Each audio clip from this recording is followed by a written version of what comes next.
Bonjour à tous, bienvenue au Planète Gemini Live consacré aux grandes vacances.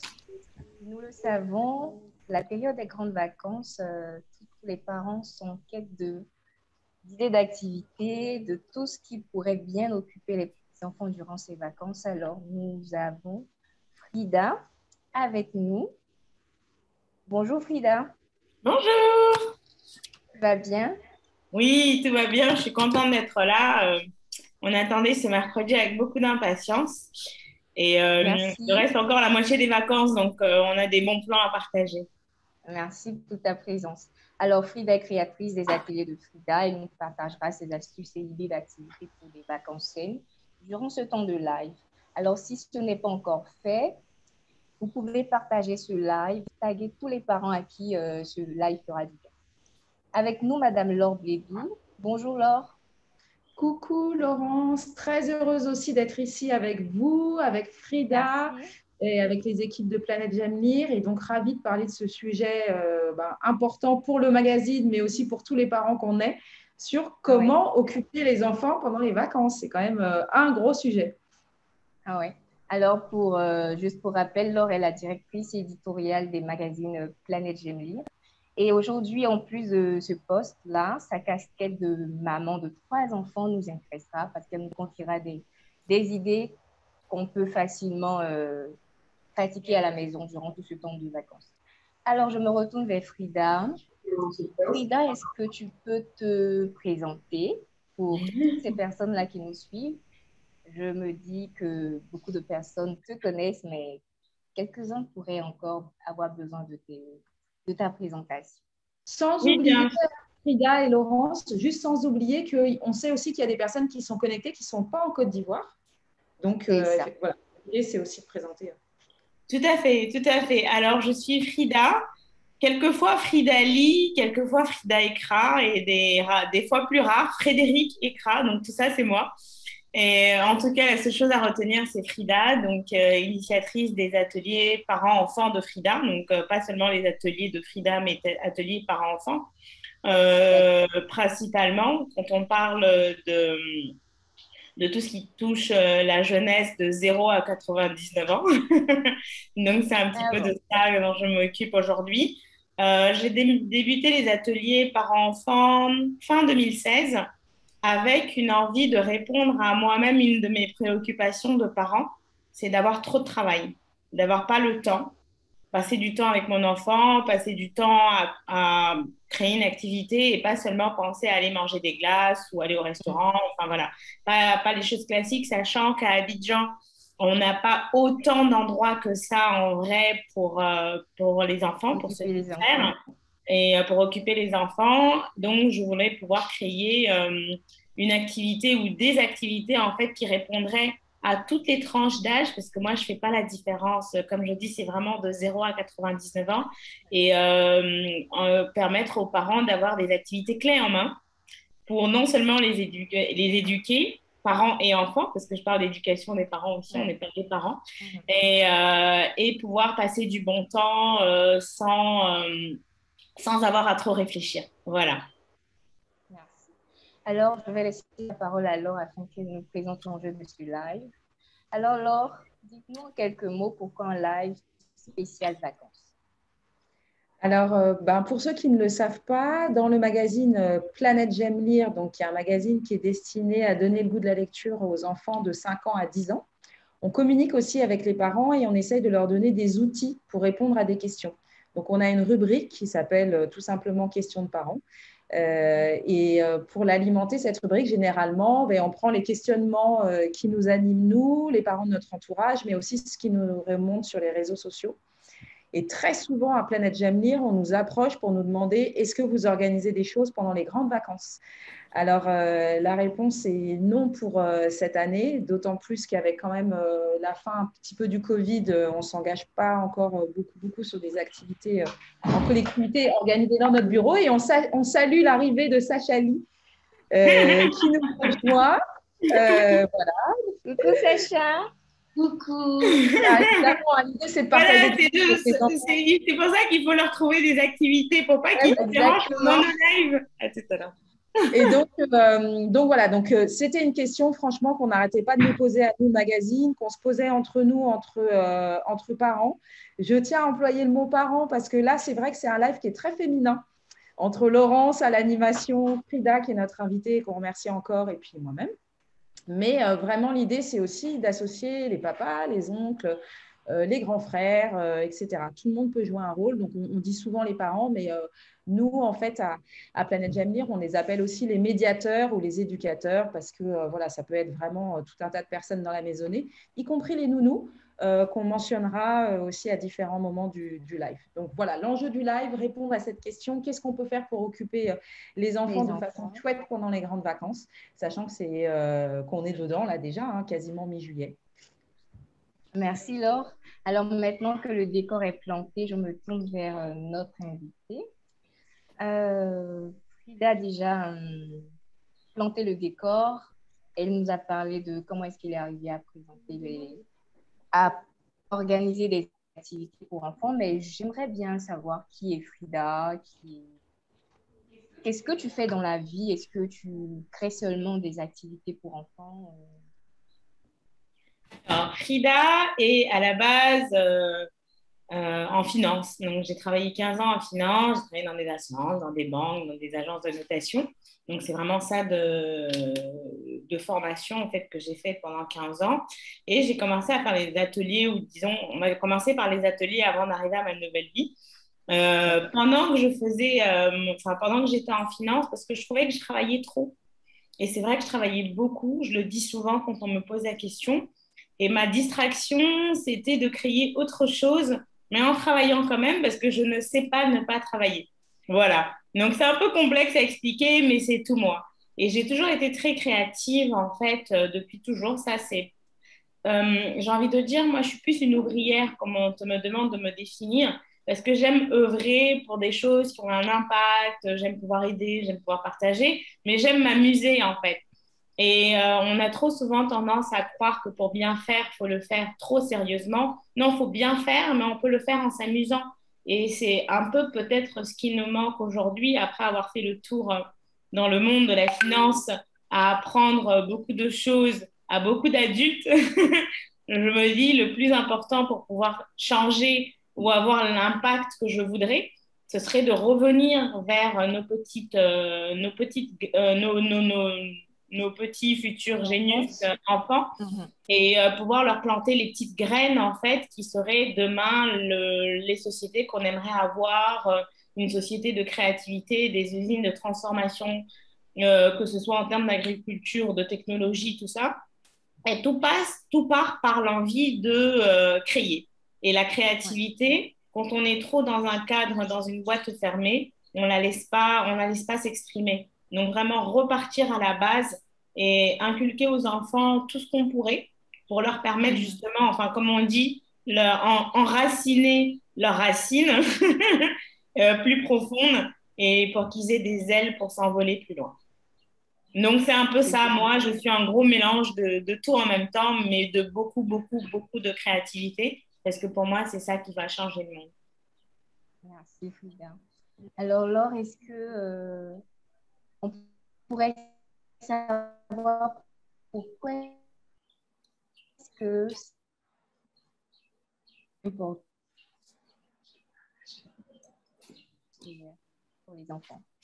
On entend moins bien là.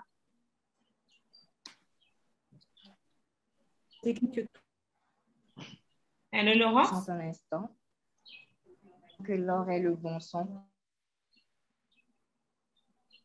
Du coup, en attendant qu'elle ait le son, ce que je voulais pouvoir ajouter en même temps pour ne pas qu'on reste en pause, c'est que tu me demandais ce que je faisais aujourd'hui. C'est vrai que je fais des ateliers par enfant, mais je fais aussi beaucoup d'événements. On entend Laure maintenant. Ah, c'est bon. Stop alors. Laure, vas-y, on t'avait perdu. J'ai cru entendre Laure, oui.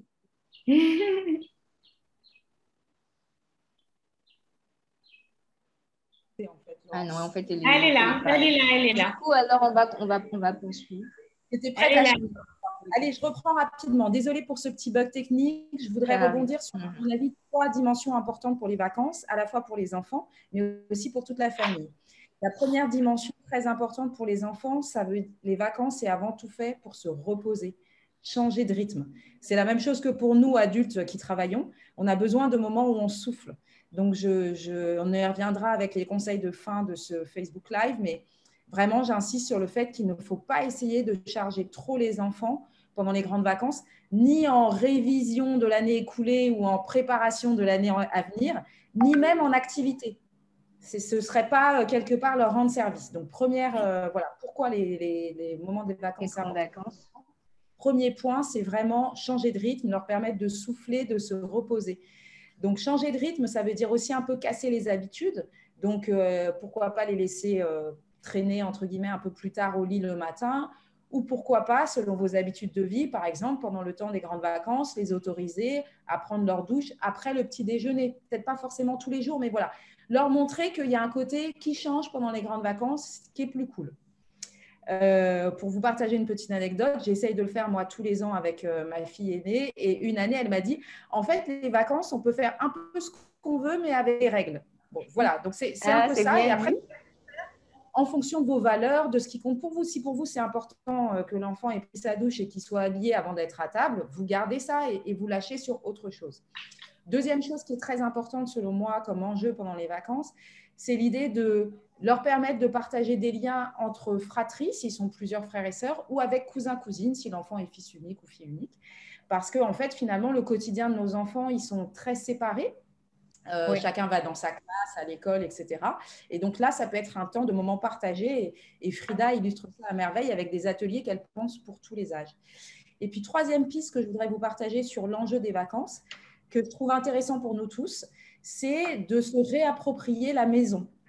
En fait, on va passer beaucoup de temps à la maison pendant les grandes vacances, notamment en Côte d'Ivoire, au Mali. Je prendrai souvent des exemples du Mali parce que c'est un pays où j'ai vécu, que je connais bien, où c'est la saison des pluies. Donc, comment faire aussi pour que dans la maison, on sente que c'est un temps différent? Pareil, je vous partage une anecdote. Moi, l'année dernière, pour les grandes vacances, j'ai autorisé ma fille aînée à installer une cabane dans le salon. Donc, voilà, je sais qu'il y en a qui n'aiment pas trop quand le salon est dérangé, etc. Donc, vous pouvez définir l'espace. Généralement, quand les règles sont claires, elles sont respectées. Et on a sorti un grand drap. Le premier jour, l'activité, ça a consisté à construire la cabane avec son amie qu'elle invitait régulièrement à dormir. On a mis des matelas en dessous. Enfin, bon, bref. Donc, voilà, construction de la cabane. Et pendant les 3-4 semaines où on était à Bamako, parce que je ne sais pas si vous vous souvenez, c'était la fin du Covid, et ben, du coup, elle pouvait aller jouer tous les jours dans cette cabane. Et l'espace dans la maison était différent et ça faisait vacances sans sortir. Et du coup, quand il pleuvait, ce n'était pas un problème. Donc, voilà les trois points que je voulais partager. Changer de rythme, profiter pour que les enfants aient du temps partagé, fratrie, cousins, et puis réorganiser la maison. Ouais. Merci Laure, c'est bien noté. Mais j'ai une autre question.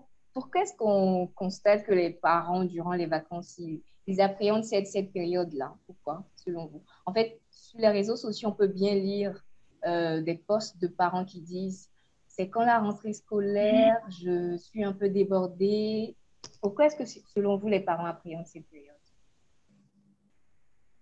La parole à Frida et après on passe. Ah d'accord, ok, je croyais que c'était Laure qui continuait. Mais en fait, bon, dans tous les cas, les parents, ils appréhendent tous les moments. On appréhende autant la rentrée qu'on appréhende les vacances.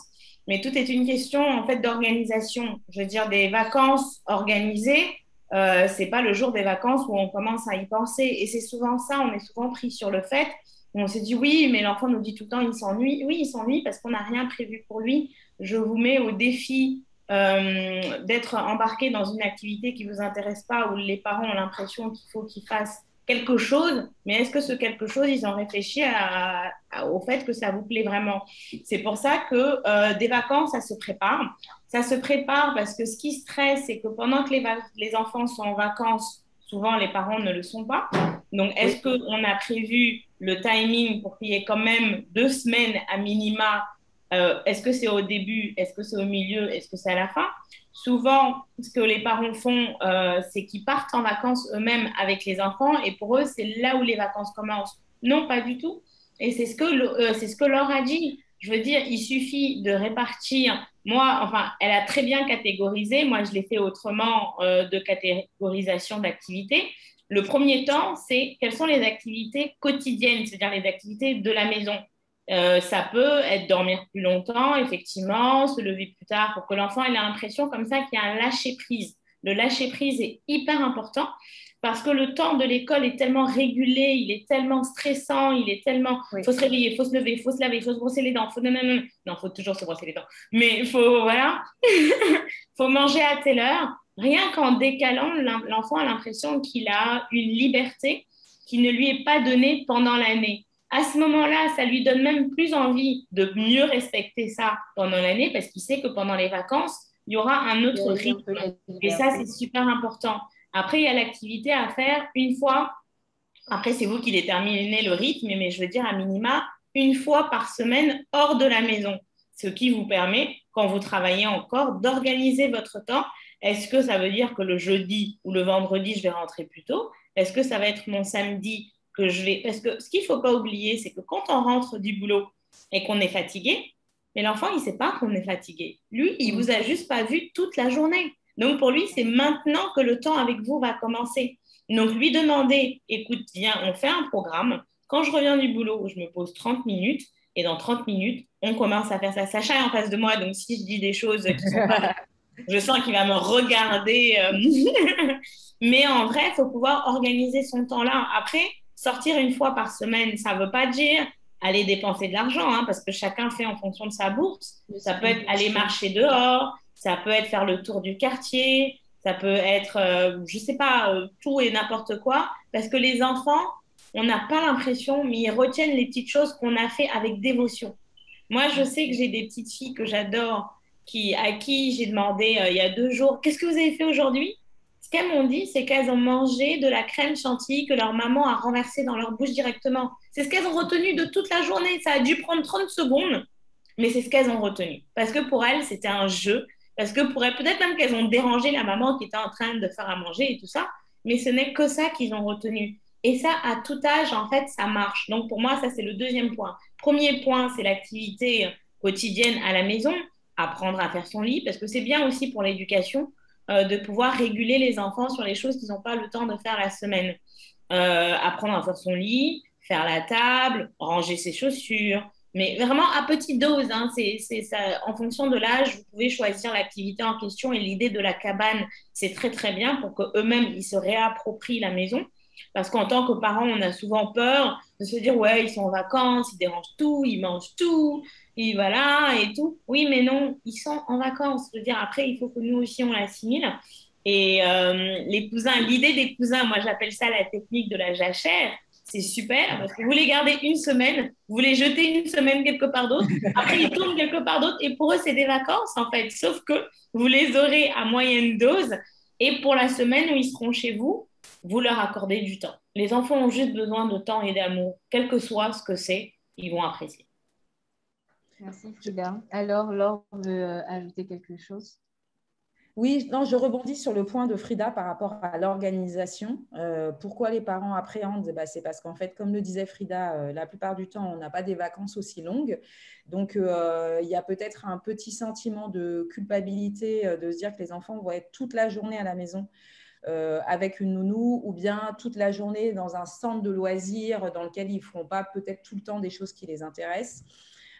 Donc, cette appréhension, elle vient de là. Et effectivement, je pense comme Frida que l'organisation, c'est une bonne partie de la réponse. Le temps où les enfants vont dormir ailleurs chez les cousins, cousines, et puis l'organisation du temps à la maison. Et pour ça, il n'est pas tard. Hein. Je veux dire, là, aujourd'hui, on est, si je ne me trompe pas, le 14 juillet. Et la plupart de nos enfants sont déjà en vacances. Si on n'a pas commencé à s'organiser, on peut encore le faire maintenant, se dire… Est-ce que telle semaine, je peux les envoyer à tel endroit? Est-ce que telle semaine, moi, je peux être en vacances ou telle autre? Souvent, nous, nos vacances, elles sont planifiées. Qu'est-ce que je vais faire avec eux? Et si je n'ai pas encore commencé, les jours où ils sont à la maison, du coup, qu'est-ce que je vais essayer de mettre en place? Et là, j'insiste sur le fait que ce qui est vraiment très intéressant, c'est d'essayer de les associer. Là, on est mercredi midi. On partage le Facebook Live ensemble. Ce soir, quand vous partagerez le dîner avec eux, c'est encore l'occasion de leur demander, mais finalement, toi, qu'est-ce que tu aimerais faire à la maison ou dans le quartier? Il y a peut-être une fois où tu peux aller prendre un goûter. Bon, normalement, il ne faut pas dire de marque, mais voilà, une fois un goûter à Dip and Dip. une fois où on peut faire un Non, on atelier. préfère la vendeuse de beignets d'à côté. Voilà, exactement. Est-ce que une fois tu voudras faire un atelier dessin géant à la maison, auquel cas le matin avant de partir, je découpe des sacs poubelles, je pose les sacs Mais là, on poubelles. ne dévoile pas tout maintenant. Bon, bref, l'organisation. Non, mais alors, donc, moi, 2 points à retenir, s'organiser, je rebondis sur le point de Frida, et associer les enfants à l'organisation et à la réflexion. Complètement. C'est bien dit. Donc, associer surtout les enfants à l'organisation des vacances. Donc, Laure avait déjà commencé, on va continuer. Frida, est-ce que tu as des idées d'activités à nous partager? On va dire 5. Alors, vous allez rigoler parce que en vrai, je me suis dit, mais j'ai tellement d'activités. Regarde. Et là, en préparant, j'ai 3 pages.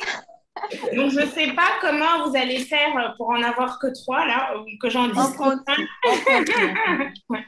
Mais en vrai, c'est vrai que ce que j'aime voir en ce moment, c'est qu'il y a beaucoup, beaucoup, beaucoup de bonnes activités. Il y a beaucoup de centres aérés. Il y a beaucoup d'espaces. Aujourd'hui, on essaye d'adapter aux âges où, effectivement, pour les plus petits, du coup, j'ai perdu mes pages, donc je dis ça de tête. Pour les plus petits, ça leur permet de socialiser parce qu'il y a à cet âge, là, entre 0 et 5, ce qu'ils ont besoin de faire ou qu'ils n'ont pas tout le temps, à part les gens de leur classe, c'est de pouvoir socialiser, rencontrer des gens différents et dessiner, chanter, et tout ça. Et il y a beaucoup de petits centres comme le monde de Mimi Jolie, le monde de Bouchou, Maison Cerise, Babylou, Békin, Ferry Garden. Il y en a beaucoup, beaucoup comme ça qui ont plein d'activités dans la semaine et où on peut carrément inscrire l'enfant, où on sait qu'il a un programme de telle heure à telle heure et ça nous permet de pouvoir aller au travail et le soir continuer sur ce que Laure a dit, que ce soit en famille, des jeux de société ou une histoire ou un petit temps ou même le temps d'un dîner. Il y a ça, mais il y a aussi les activités sportives. Il y a beaucoup d'activités sportives pour les enfants aujourd'hui où je sais qu'à Sol Béni, par exemple, pendant 2 mois, pendant les vacances, ils ont des activités différentes en fonction des âges et des intérêts. Il y a aussi aujourd'hui beaucoup de teams de body camp qui se font. C'est bien pour le mental, c'est bien pour la performance, c'est bien pour, euh, pour les âges à peu près entre 8 et 13 ans, parce qu'ils sortent un petit peu on les jette dans tout. Ils commencent à se spécialiser dans leurs préférences, j'ai envie de dire. Et il y a le cas des plus difficiles, les ados.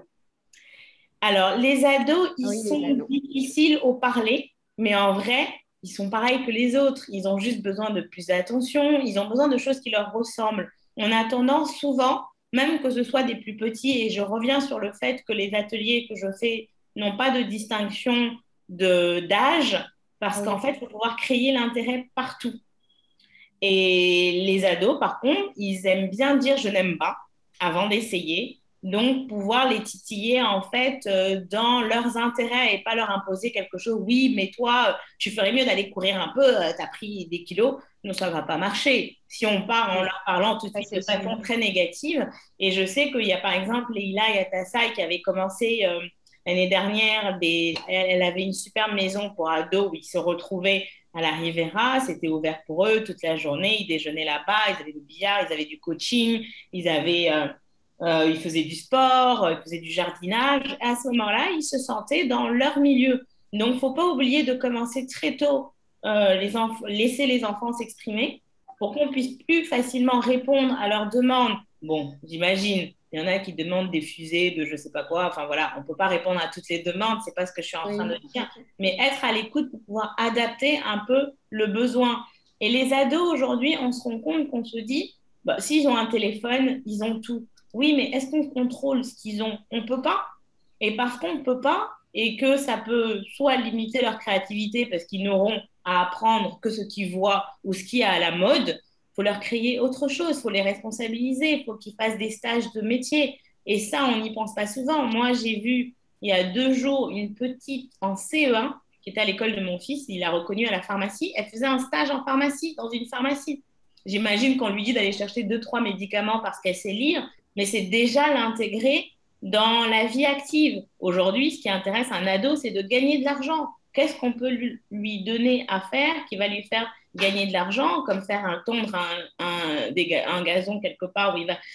Enfin, voilà, il faut trouver des activités qui les concernent et où, à la fin, ils gagnent quelque chose. Parce qu'à cet âge-là, on a besoin de gagner quelque chose. On ressort Et je comme- repars aussi sur les activités des parents.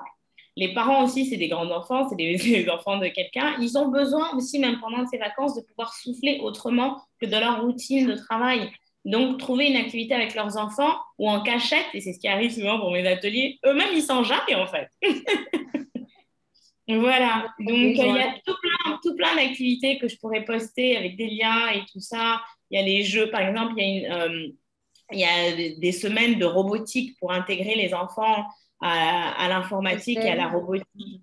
C'est génial, je veux dire, on n'y pense même pas, ils ne le font pas à l'école. Je posterai sur ça aussi. Il y a des ateliers cuisine africaine, ateliers pâtisserie. Euh, Vous avez vu mes 3 pages, je dois commencer à citer en pas, mais il y a beaucoup, beaucoup de choses. Je pense que les parents ne trouvent pas parce qu'ils sont un peu paresseux, pardon de dire ça. C'est vrai que c'est vous qui regardez, mais même si on leur fait toute une liste avec tous les détails, le temps qu'ils aillent lire, on se dit ouais, mais le temps passe, oui, mais demain, oui, mais en même temps, l'enfant m'embête. Les enfants s'ennuient toujours. Je veux dire, même moi, avec toutes les idées d'activités que j'ai, mon fils me dit souvent, maman, je m'ennuie. Parce qu'en fait, il s'adapte au rythme qu'on lui donne. Donc moi, il est en train de me dire d'être plus rapide que ce que je fais déjà. Donc je suis obligée un petit peu de doser parce que l'ennui, ça aussi c'est un point que je voulais rajouter, Laure, et puis après je te laisse la parole. Il est hyper important que l'enfant sache s'ennuyer. Sacha vient de crier. Alors, il est hyper important parce que ça va développer sa créativité en fait. Et ça, c'est important. On va passer la parole à Laure et je reviens à ce point parce que j'ai bien envie que Frida nous donne un peu plus d'informations sur l'ennui. Alors Laure, vous avez on a dit cinq activités à nous recommander. Alors, je commence par une toute petite entorse et je rebondis sur les points de Frida qui étaient hyper intéressants. Sur les idées de petits centres de loisirs, etc. On a cité quelques centres à Abidjan. N'hésitez pas, si vous êtes connecté depuis Bamako ou Dakar ou Ouaga, à passer en fait sur les groupes de mamans. La plupart du temps, si vous allez dans Maman du Mali, par exemple, qui est un groupe auquel j'adhère, voilà, pareil pour Ouaga, etc. Vous pourrez trouver des centres de loisirs dans votre quartier parce que c'est quand même le plus simple, voilà, de prendre dans votre quartier. Après, je voulais aussi rebondir sur le point des finances, parce que ces centres souvent ont un coût et qu'on ne peut pas tout le temps se le permettre, ou on a décidé de prioriser autre chose. Donc, vous pouvez aussi très bien rythmer la journée différemment en disant, par exemple, le matin ou l'après-midi, en tout cas une demi-journée, l'enfant reste à la maison. Et puis l'autre demi-journée, vous pouvez aussi vous faire venir quelqu'un à domicile.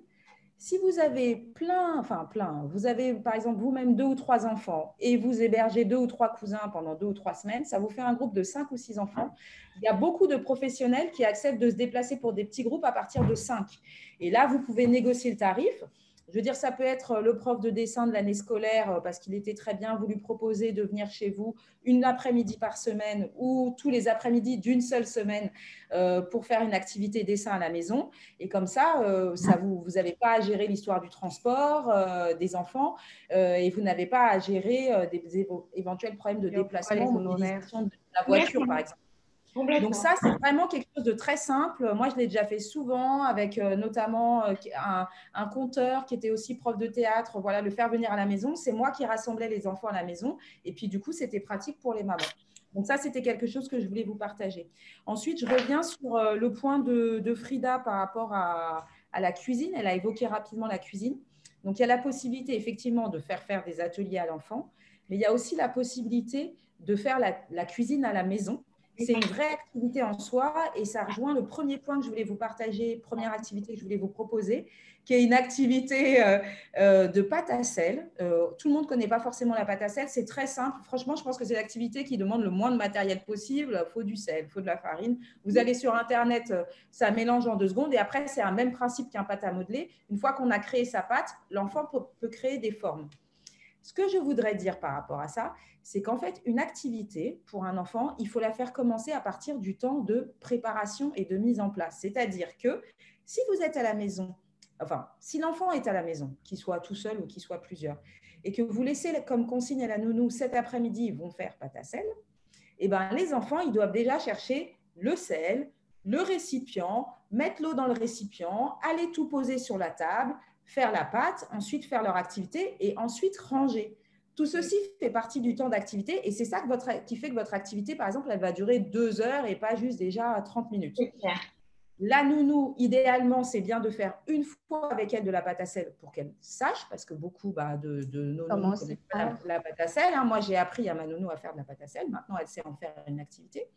Et ce qui est sympa, c'est d'aller jusqu'au bout de l'activité avec l'enfant et la nounou aussi, et de proposer, par exemple, que le soir, ils exposent ce qu'ils ont réalisé et le soir, vous faites comme si vous rentrez dans un musée extraordinaire qui n'est autre que votre salon et vous admirez les œuvres et l'enfant doit expliquer ce qu'il a fait.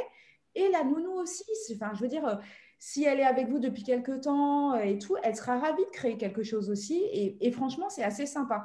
Je le fais régulièrement et vraiment, ça fonctionne. Donc, la première activité que je voulais vous partager, c'était pâte à sel. La deuxième activité que je voulais vous partager, c'était sortie, musée ou galerie. Alors, une sortie dans un musée ou dans une galerie, idéalement, ça se prépare un peu. Donc, le plus simple, c'est de planifier ça le week-end. Donc, il suffit de checker si la galerie ou le musée est ouvert le samedi ou le dimanche. La plupart le sont, mais pour le dimanche, il faut vérifier. Je dis musée et galerie. En fait, souvent, les entrées sont soit gratuites, soit très modiques. 500 francs, 1000 francs, 1500 francs l'entrée CFA. Je ne le connais plus pour le musée des civilisations, par exemple, à Abidjan, ou le musée national qui est à l'intérieur du parc à Bamako, pareil, c'est vraiment très peu cher. Les galeries, on ne pense souvent pas à y aller en famille, mais en fait, l'entrée est gratuite. Si vous êtes quelqu'un qui collectionnait de l'art, vous pouvez acheter les œuvres, mais vous pouvez aussi y aller juste pour voir et vous serez très bien accueillis. Si je prends l'exemple de la galerie Guirandou, qui en ce moment expose plusieurs artistes maliens, vous y allez, vous faites un petit tour. Pourquoi je dis que ça se prépare un peu? C'est que si c'est quelque chose que vous n'avez jamais fait en famille, il faut expliquer un peu à l'enfant ce qu'il va retrouver. Donc, tu peux expliquer, tu vas être dans une grande pièce, tu vas te retrouver face à des œuvres. Les œuvres, on peut les regarder de très, très, très, très, très près, comme là, je suis en train de faire, ou de très loin pour avoir un autre point de vue. Si vous êtes avec des petits, vous leur dites, par exemple, de vous montrer avec le doigt toutes les œuvres où ils voient du rouge, toutes les œuvres où ils voient du vert. Si vous êtes avec des plus grands, les ados, qu'est-ce qu'ils en ont pensé? Alors, ils vont peut-être un peu râler. Ouais, non, j'aime pas. Ça m'intéresse pas. Tu n'as pas envie de m'en parler à moi? Fais une voice note par WhatsApp à ton meilleur ami. Explique-lui aussi pourquoi tu n'aimes pas. Parce que ne pas aimer, c'est avoir un point de vue, donc pourquoi pas, etc. Donc ça, c'était ma deuxième idée de sortie, d'activité. Ma troisième idée, c'était à la maison de faire des jeux de société, y compris des jeux très simples. Je reprends, c'est un exemple que je donne assez souvent, mais on n'y pense pas assez, le jeu du baccalauréat. Les enfants, ils peuvent le faire entre eux, vous pouvez le faire avec eux, c'est hyper sympa. Beaucoup d'entre nous l'ont fait quand ils étaient petits, puis après, on n'y pense plus. Donc, c'est le principe d'une lettre qu'on choisit. Et puis après, il faut trouver des mots qui commencent par cette lettre par catégorie. Donc, prénom de fille, prénom de garçon, fleur ou arbre, ville, pays. Fruits, légumes, voilà.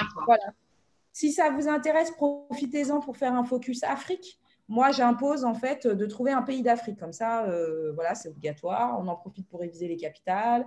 Voilà, c'est intéressant. Donc, troisième piste, c'est jeux de société. Quatrième piste, je reviens sur sur ce que disait Frida par rapport au sport ou à la marche, qui est très important. Donc, n'hésitez pas à faire pratiquer du sport. Là encore, il y a l'option des clubs de foot, etc., qui organisent souvent des activités pendant les grandes vacances. Mais après, il y a aussi l'option du terrain de basket au lycée classique d'Abidjan. Je veux dire, c'est gratuit. Vous les accompagnez ou vous les envoyez avec la nounou ou le chauffeur, si vous avez la chance d'en avoir. Un temps limité, on part, on fait le goûter. Donc, tout ça, ça fait partie de l'activité. Qu'est-ce qu'on emmène au goûter? Qu'est-ce qu'on emmène dans le sac? Ça veut dire qu'il faut partir avec une gourde, avec de l'eau, blablabla, et tout et tout. Et hop, cet après-midi, ce sera basket, foot, selon les structures qui sont ouvertes dans votre quartier. Et puis, enfin, cinquième activité, vous imaginez bien en principe ce dont je vais vous parler, qui est la lecture. Ne pas oublier la lecture, qui est une activité en soi, qu'il faut… Sacha vient de se relever encore. Alors, j'ai noté… Au maître de jugement, là, aujourd'hui. Non, mais j'ai noté quelques pistes. C'est comme tout, c'est une façon de présenter les choses. Si vous dites le matin en partant, et je te préviens, aujourd'hui, tu dois lire un chapitre ou 10 pages d'un livre imposé, forcément, c'est plus difficile de retrouver de l'adhésion. Si en revanche, vous lui dites en début de vacances, bon, bah, pendant les vacances, j'ai aussi prévu un petit budget lecture. Qu'est-ce qu'on pourrait acheter ensemble? Un livre, deux livres, selon votre poche, comme redisait Frida, hein, on s'adapte.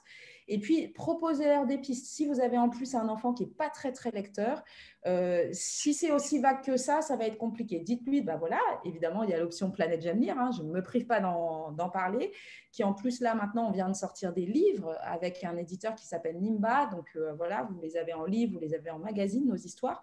Après, pour des enfants entre 5 ans et 10 ans, j'ai repéré dans les librairies d'Abidjan une collection super sympa autour du foot qui s'appelle, je vous donne deux titres, Kylian Mbappé et le Corbeau 2.0 ou alors le sourire de N'Golo Kanté. Donc, ce sont des grands joueurs de football d'origine africaine. Et en fait, on mène une petite enquête avec eux. Donc, très sympa. C'est des livres que j'ai offerts. Ça marche très, très bien. Et puis, l'autre option dont je voulais vous parler, c'est Mortel Adèle ou alors Tom Tom et Nana. Pourquoi je vous parle de ces héros? C'est parce qu'en fait, ce sont des héros qui font des bêtises. Alors, proposer aux enfants de lire en fait de la lecture transgressive, donc avec des enfants qui sont pas sages, généralement, même avec un enfant qui n'est pas très lecteur, ça fonctionne bien. Donc, je répète les titres. Mortel Adèle, qui existe, enfin voilà, c'est en BD, c'est en roman, il y a même des jeux. Ou alors Tom Tom et Nana, qui a été un très grand classique. Donc, voilà mes 5 idées d'activité pour, en gros, les 5-10 ans. Waouh, merci beaucoup pour vos partages. On a en ligne, on a Eco Diamant qui dit nos enfants auront de quoi apprendre grâce à vous. Merci. On a Léon Clameau qui dit pour les intéressés de la Côte d'Ivoire, comment se fait l'acquisition. Et là, j'ai vu Melchou qui a répondu. Merci à Mélissa. Merci en tout cas pour vos partages. Et là, je vois que ça concerne les 5-10 ans. Est-ce que vous avez des activités pour les plus petits, pour, à partir, on va dire, de 1 à 5 ans? Alors moi, en vrai, comme je disais tout à l'heure, c'était un peu pour les plus petits où je parlais de beaucoup d'activités qui étaient centralisées, il y avait des garderies et tout, il y a des crèches et tout ça. À ce moment-là, on leur fait faire des dessins, on leur fait faire, et même ce qui peut se passer aussi un peu dans ce que Laure disait tout à l'heure, c'est que les parents, quelquefois, les mettent ensemble. Comme ça fait que c'est une seule activité qu'ils font ensemble d'un domicile à un autre. En même temps, ça leur permet d'avoir des copains du même âge. Donc, on n'est pas obligé d'aller dans un centre, mais on peut faire des tournantes, en fait, pour que les enfants se fréquentent, qu'ils socialisent avec des petites activités. Et à cet âge-là, ils n'ont pas besoin de grand-chose parce qu'en fait, ils ont des horaires plus rétrécis parce qu'ils dorment plus. Et ça, il faudrait pouvoir encourager, comme Laure disait, le repos. Pour eux, c'est super important qu'ils n'aient pas le même rythme que pendant l'année, donc qu'on privilégie la sieste, qu'ils dorment plus tôt et qu'ils jouent après. Après, ça réduit une matinée de 2 heures de jeu et l'après-midi aussi de 2 heures. L'après-midi. Voilà, voilà. Donc, en vrai, sur cette tranche d'âge-là, ils sont pas exigeants, mais ils ont besoin d'être occupés. Et d'être occupés sainement, même à un enfant de 5 2 ans. ans ou de 7 ans, ils aiment bien les histoires, qu'elles soient racontées ou qu'elles soient lues, ou même leur donner un livre avec beaucoup d'images et qu'au fur et à mesure, ils se disent, voilà l'histoire derrière, ou qu'ils essayent de raconter une histoire. Ils sont très, très sensibles à tout ce qu'il y a autour d'eux. Ils aiment beaucoup les animaux à cet âge-là, parce que les animaux et les plantes d'ailleurs, parce que pour eux, ce sont des vivants, et des vivants Oui. qui s'articulent de façon différente des humains. Donc, c'est très important de les intégrer dans le monde nature, parce qu'ils sont très, très sensibles à la nature, et, euh, et même leur apprendre comme je dis encore, les animaux, aller au zoo. On a l'impression qu'ils font pas grand-chose, mais je pense qu'ils emmagasinent beaucoup, beaucoup, beaucoup, avant de pouvoir Effectivement. mieux voilà, les faire ressortir. Et c'est dormir. On dit que le cerveau travaille quand Pendant qu'ils on dorment. dort, et c'est pour ça qu'il faut qu'ils dorment beaucoup. Après, pas imposer en disant oui, c'est l'heure de la sieste, va te coucher. Non, bah, évidemment, ça va sonner comme une punition, mais conditionner la sieste ou le repos à telle heure par autre chose qui va venir après. Voilà. Et puis, il faut qu'ils mangent bien. faut équilibrer Oui, aussi on n'en a pas parlé, mais l'alimentation joue beaucoup sur le mental des enfants, surtout pendant les vacances. Ils ont tendance à beaucoup manger quand ils s'ennuient, alors qu'ils pourraient bien manger. Enfin, je veux dire, faut, même ça, faut manger pouvoir sainement. s'organiser entre les heures de repas, les goûters, les types de goûters, les aliments, parce que quelquefois, toute la journée, pendant l'année, ils sont à la cantine, tout ça. Et puis là, pendant que je vous parlais, il y a Sacha qui m'a écrit un mot en me disant, mais maman, est-ce que demain on peut aller à la Dream Zone? Bon, voilà. Donc après, donc après, pour dire on a le même souci, mais de ce que je peux retenir, moi, de ce que leur a dit, c'est la communication et le temps. Beaucoup, beaucoup de Oui, communication. Il faut beaucoup communiquer avec eux pour leur expliquer les choses, même quelquefois des choses sont prévues et on a l'impossibilité d'y faire face parce de qu'on a le eu faire. un imprévu, pouvoir les intégrer, en fait, s'excuser, parce qu'il faut s'excuser auprès des enfants. Je n'ai pas pu, mais voilà ce que je mets à la place pour ne pas non plus faire des activités où on ne laisse que les nounous ou les tuteurs gérer et que nous, on se dit, bon, ça y est, on a mis ça en place. Notre présence, même dans l'activité où on n'est pas là, ils savent qu'on l'a monté. Ils auront envie, comme Laure disait, de nous raconter ah, voilà ce que ça a fait, voilà ce que ça a donné, voilà comment j'ai ressenti. Donc, les jeux de géographie, les jeux de baccalauréat, je pense souvent à Connais-tu mon beau pays, qui est une marque magnifique Oui, à de jeux l'image. de société, de jeux de masse africains. Donc, pour revenir un petit peu vers notre culture, surtout, en fait, c'est des jeux très simples qui vont je dis toujours de zéro, bon, de deux, on va dire, mais pour moi, à partir de zéro, on voit quand même.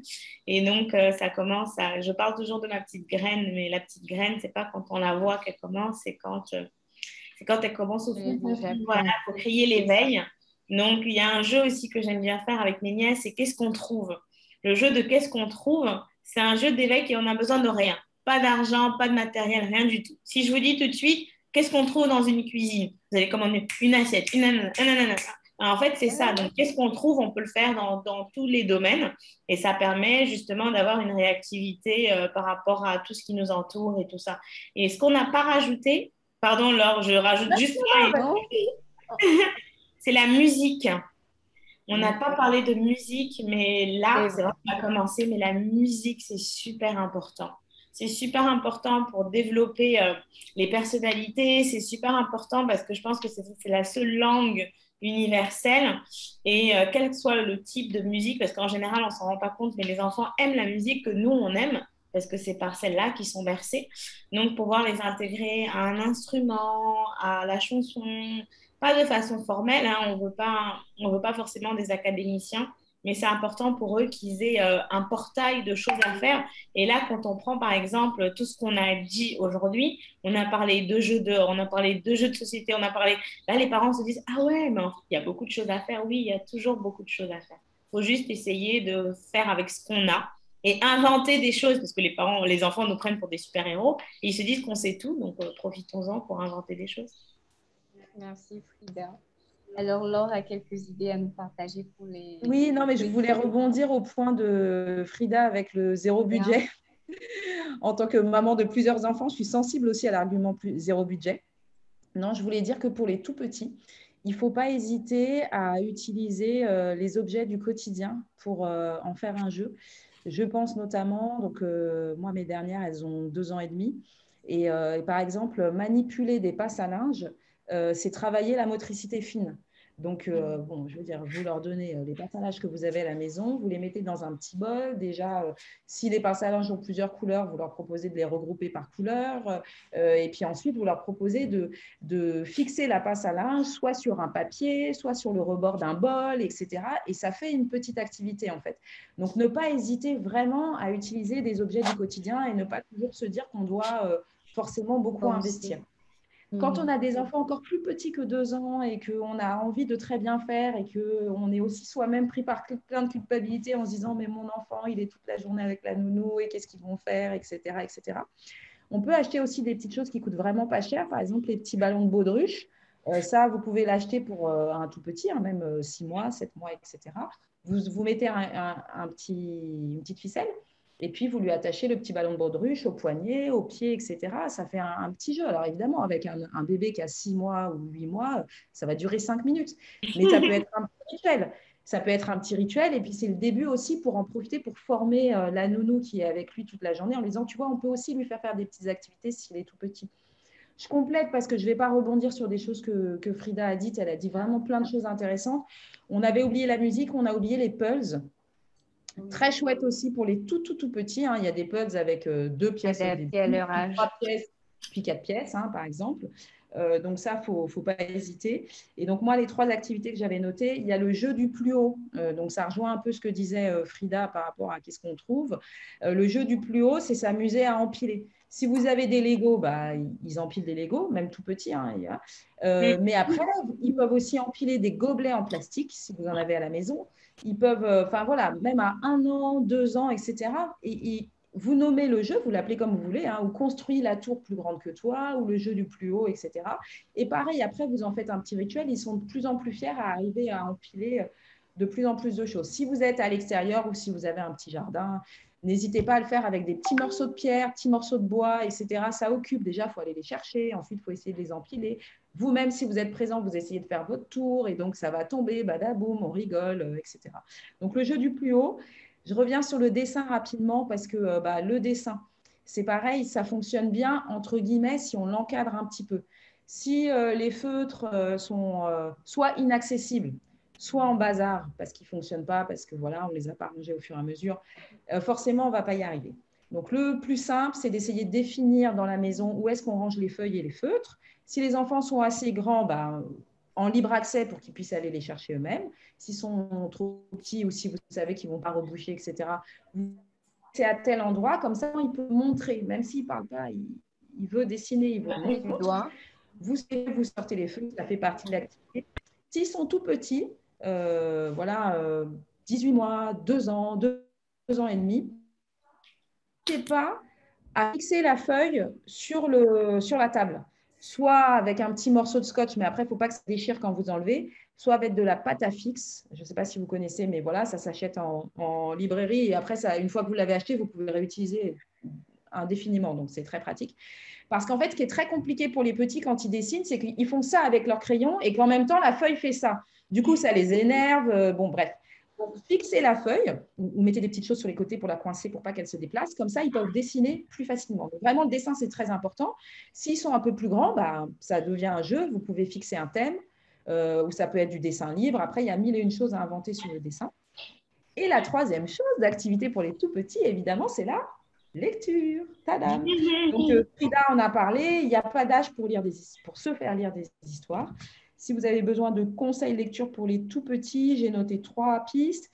Il y a des livres d'un auteur jeunesse que j'aime beaucoup qui s'appelle Hervé Tullet, qui a écrit des livres, par exemple, sur qu'est-ce qu'un livre, qu'est-ce qu'une idée, sur les fleurs, sur les couleurs. Donc, voilà, on en trouve dans toutes les librairies, y compris Bamako, À Je lis, j'écoute, etc. Donc, privilégier aussi les histoires où il y a un principe de répétition à cet âge-là, ça fonctionne très, très bien. Une histoire où il y a tout le temps le même mot qui revient. Moi, je me souviens quand j'étais petite, je lisais une histoire à ma fille aînée. Enfin, quand elle était petite, plutôt, je lui lisais une histoire où à chaque fois, on disait la grande vague. Et du coup, après, en grandissant, elle-même, elle disait la grande vague.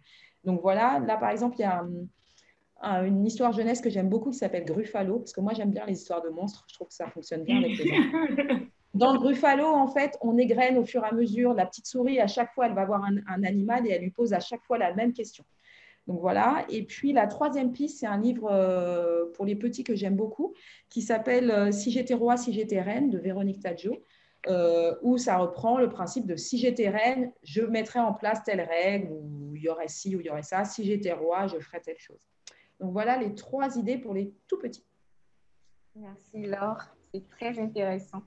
Alors pour des astuces lecture, pour les plus grands, moi j'ai pensé à quelque chose qu'on a déjà publié pour faire lire son enfant. On va revenir là-dessus avec Laure. Alors pour simplement faire la lecture à vos enfants, on fait faire la lecture à vos enfants. Par exemple, ils peuvent lire les étiquettes de médicaments, les notices de médicaments, même la boîte de lait qu'ils utilisent, ils peuvent lire tout ce qui est écrit là-dessus. En fait, c'est plus ludique et ils ne voient pas que c'est plus fun, c'est plus cool en fait, et ils peuvent facilement le faire. Vous pouvez aussi, pendant que vous faites les recettes de cuisine, leur donner la fiche d'ingrédients, tout ce qu'il y a fait pour les différentes étapes de la recette. Ils peuvent le lire aussi et ça fait de la lecture. Alors, on va donner la parole à Laure qui va nous présenter le programme Faire lire son enfant, qui est un programme que Planète Gemini a mis en place pour tous les abonnés. Alors, juste parce que je sais que Laurence, elle est très, très, très rigoureuse sur le temps et elle a bien raison parce qu'il nous reste normalement que 5 minutes. Je voudrais quand même que Frida et moi, on soit super disciplinés et qu'on puisse donner 3 idées d'activités pour les ados parce que c'est vrai que Frida disait, elle fonctionne beaucoup, elle mélange les âges, etc.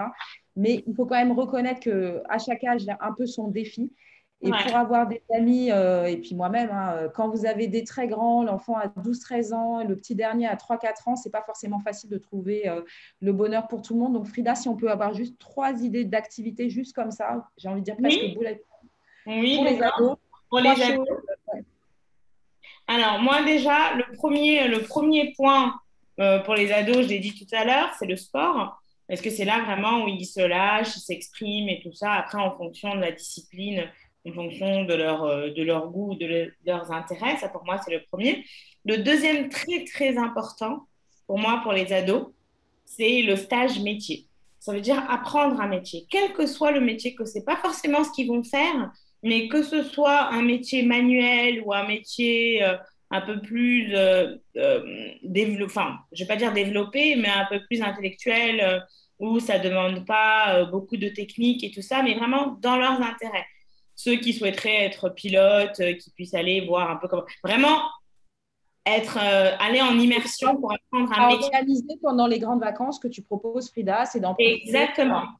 Exactement. Ça peut être sur une semaine, ça peut être et en vrai, on se dit souvent oui, mais c'est pas accessible. C'est pas vrai parce que beaucoup d'entreprises sont hyper ouvertes à recevoir pendant les vacances parce que forcément pendant les vacances c'est quelquefois un peu plus léger. Pas des stagiaires qui vont aller faire du café, hein, pas du tout, mais des ados qui ont envie de comprendre le métier. C'est beaucoup plus simple que de lire par exemple sur Internet ou de lire dans un livre, d'expliquer le métier parce que le côté pratique est différent du côté théorique. Voilà. Donc, ça, pour moi, c'est le deuxième. Et la troisième activité, c'est une activité d'intérêt général, de distraction. Donc, moi, je pars toujours sur le jardinage, mais rendre un service communautaire, en fait, avec un retour financier plus ou moins. Je sais que moi, par exemple, pour mes ateliers, de plus en plus, surtout pendant les vacances, je prends tout le monde, je suis sûre que tout le monde me regarde en disant lequel. Oui, ils sont en train de revenir. Euh, euh, je prends des ados en fait pour encadrer les enfants parce que pour eux, non seulement ils profitent de l'activité, mais on leur donne un rôle de responsabilité et ils subissent pas en fait les plus jeunes en se disant on m'oblige à faire l'activité. Ils font la même activité mais avec un autre angle en fait. Et pour eux, c'est plus valorisant et à la fin, ils gagnent quelque chose. Donc, ils sont plus proches des enfants, donc des plus jeunes. Donc, c'est toujours moins difficile qu'avec les parents. Et ils ne sont pas avec les parents. Donc, je me dis à ce moment-là, chacun est à sa place. Donc, tu vois que tout le monde est toujours à sa place à mes ateliers. Allez, je rebondis. Hein. Je répète pas ce que Frida a dit. 3 activités ados. À Abidjan, au musée d'Abobo, donc le musée culture contemporaine, il y a une superbe exposition graffiti qui vient de commencer, street art. C'est souvent quelque chose qui intéresse beaucoup nos ados. Il y a quelques ateliers qui sont organisés, donc n'hésitez pas à passer un coup de fil au musée avant d'y aller. Et sinon, ça peut être vraiment quelque chose de chouette à faire.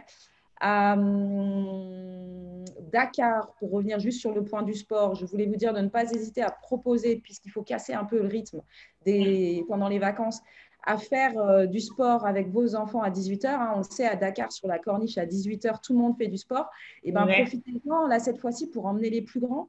Voilà. Et à Bamako, je voulais dire qu'il y a un skatepark qui vient d'ouvrir à Badalabougou. Donc là-bas, on peut y faire du skate, du roller. Voilà, donc n'hésitez pas. Je reviens aussi sur l'activité cuisine qui peut être très chouette pour les plus grands.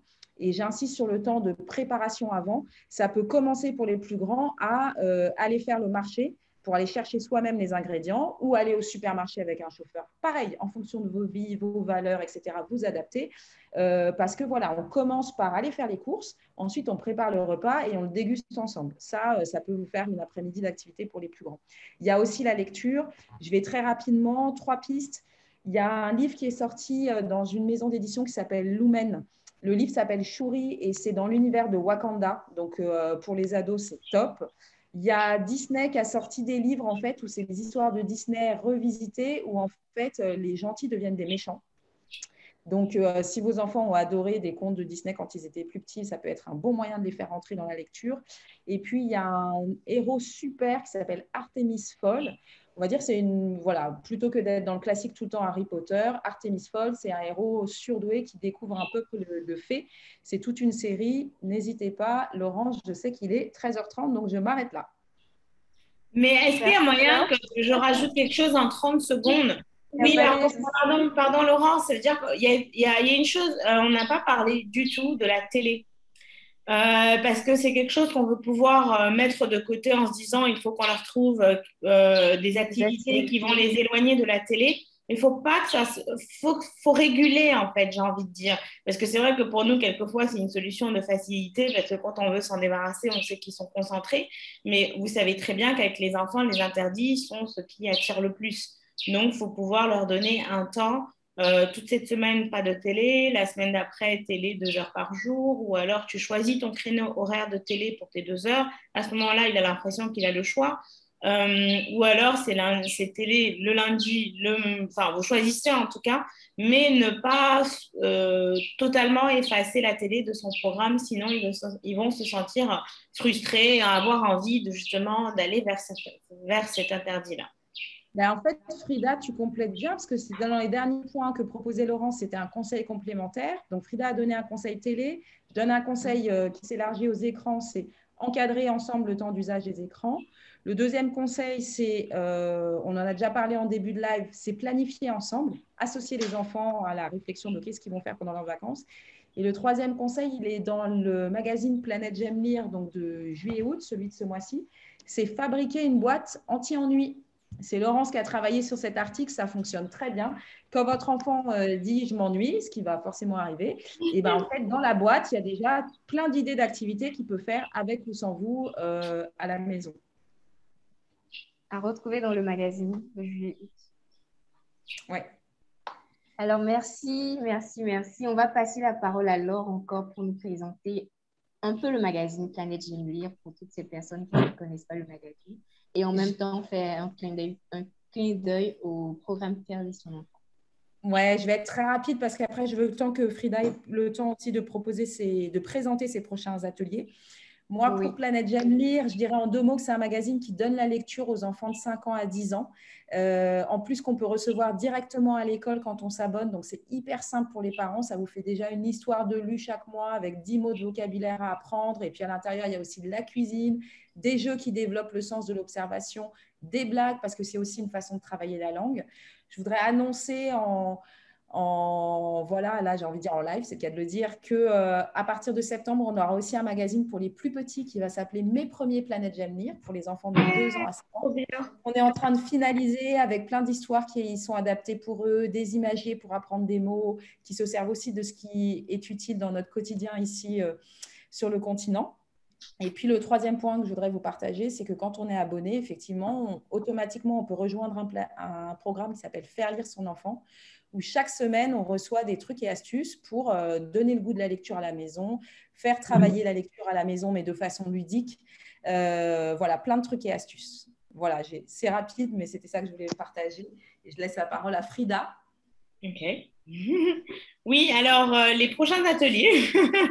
Merci Laure pour tous les bons plans. Bah, j'espère que tout le monde avait déjà des feuilles et des stylos pour noter, mais je pense qu'on pourra un peu mettre les liens de ces pages-là pour tous ceux qui font des choses extraordinaires et déjà pour se faire connaître. Moi, ce que je peux rajouter en termes d'atelier qu'on aura à partir du 24 juillet, d'abord, c'est le prochain atelier. Ça sera un atelier de contes, donc de contes en famille en fin de journée autour d'un feu, où on aura une conteuse spécialisée donc, qui va nous raconter 4 histoires imagées. à la Villa 76, donc aux Deux Plateaux, une jolie petite villa que vous devriez connaître parce qu'elle est très très belle et très adaptée, en partageant évidemment des goûters africains et tout ça en étant dans le thème. C'est toujours parents et enfants avec moi. Mais quand je dis parents, c'est pas forcément les parents, hein. C'est un adulte en fait, ça peut être un tuteur, Ouais. ça peut être une accompagnatrice. Les tontons et les Généralement pas les tatas. enfants, les tatas, les marraines, les cousines, voilà. Les Euh, grands-parents, les grands-parents, mais bien sûr, tellement important. j'en ai souvent. En plus, c'est les vacances, c'est des moments qu'ils adorent et qu'ils affectionnent particulièrement, ce petit temps avec leurs petits-enfants. Ça va être ça pour le prochain atelier. Donc, connectez-vous sur la page des ateliers parents-enfants de Frida sur Facebook pour pouvoir avoir la suite ou alors envoyer votre mail pour être dans la liste de diffusion. Et après ça, on aura un atelier dessin. Et vous allez rigoler parce que c'est un atelier dessin particulier. Non seulement les enfants vont dessiner, mais on va leur imprimer sur des t-shirts leurs dessins. Donc, ils vont porter eux-mêmes leur propre création. Création. Voilà, donc toujours parents et Super. enfants. Et puis, un peu vers la fin août, donc avant la rentrée, on va faire un atelier fin août ou même début septembre, on verra. J'attends quelques confirmations. On va faire un grand atelier qu'on voulait faire depuis plus d'un an déjà, mais on n'avait pas eu l'occasion entre le Covid et les restrictions. C'est un atelier mécanique. Donc, à cet atelier mécanique, on va apprendre les parents et les enfants à changer les roues d'une voiture. On va apprendre la sécurité routière. On va apprendre un petit peu en fonction de là où ça va se passer, les principes donc de fonctionnement d'une voiture. Je vous dis tout ça parce qu'en fait, comme je dis encore, il faut toujours mettre la petite graine. Peut-être que demain, on aura la marque Ivoire Puissance et que celui qui aura créé cette usine de transformation, de montage de voitures sera venu à un des ateliers. Mais en fait, c'est vraiment pouvoir créer cette envie de faire d'autres choses. Et je pense que l'atelier mécanique qui est venu du fait que je sois tombée en panne et que je ne sache pas changer des roues de voiture, puisse aider beaucoup de parents, de grands-parents, mais surtout d'enfants pour comprendre un petit peu les dangers de Fonctionnement. la route et le fonctionnement des mécaniques. Voilà. Merci Frida.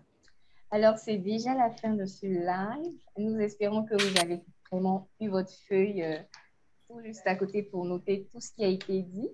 Merci à Frida pour toutes ces belles idées. Merci à Laure. Je sais que là, si on veut donner juste 30 secondes pour un mot de fin, on va... Mais bon, je vais quand même vous laisser 30 secondes. Tu es en train de dire qu'on est bavarde. Non, il y a plein de choses à dire. Mais Frida, on fait le décompte. Hein. Je te laisse 30 secondes et comme ça, après, je prends les miennes. D'accord. Non, mais écoute, pas grand-chose à dire. Je voulais juste dire merci à tous ceux qui sont là. Là, j'ai enchaîné mes 30 secondes. À tous ceux qui sont venus, n'hésitez pas à diffuser, à partager vous-même qui avez des idées aussi, parce qu'en vrai, c'est juste un partage d'idées pour que chacun puisse y trouver son compte. N'hésitez pas à poser des questions en dessous du live pour qu'on puisse y répondre et tout ça. Il n'y a aucun problème. Merci à Bayard Afrique, merci à Planète Mag. La lecture, c'est important. Et puis, on reste connectés, comme je dis souvent, ensemble, on est plus fort. C'est ça. Merci Frida, 35 secondes, c'est super. Allez, j'efface et je lance pour moi. Merci aussi à l'équipe pour l'organisation, à Laurence pour l'animation, à Frida de nous avoir consacré du temps parce qu'on sait combien son planning est chargé. Et puis, j'insiste quand même sur la lecture. Profitez de ces vacances pour lire différemment, pour vous intéresser à ce que vos enfants lisent, pour proposer de lire des choses de façon peut-être partagée. C'est vraiment très important ensuite de profiter de ce temps de vacances pour donner des habitudes de lecture. Et après, tout sera plus simple à la rentrée scolaire. Donc, lisez. C'est bien dit. Alors, merci à toutes ces personnes qui sont connectées, qui nous suivent. Ne vous inquiétez pas, vous aurez quelque part toutes ces idées-là dans le magazine Planète J'aime lire. Donc, soyez connectés à cette page-là. Invitez d'autres parents à liker, partager le live parce que ça peut servir à d'autres parents qui n'étaient pas connectés maintenant. Et on vous donne rendez-vous pour le mois prochain, on va dire, pour préparer encore la rentrée scolaire. C'est un défi pour tous les parents. Nous voulons vous dire merci et vous souhaiter de passer de très belles vacances avec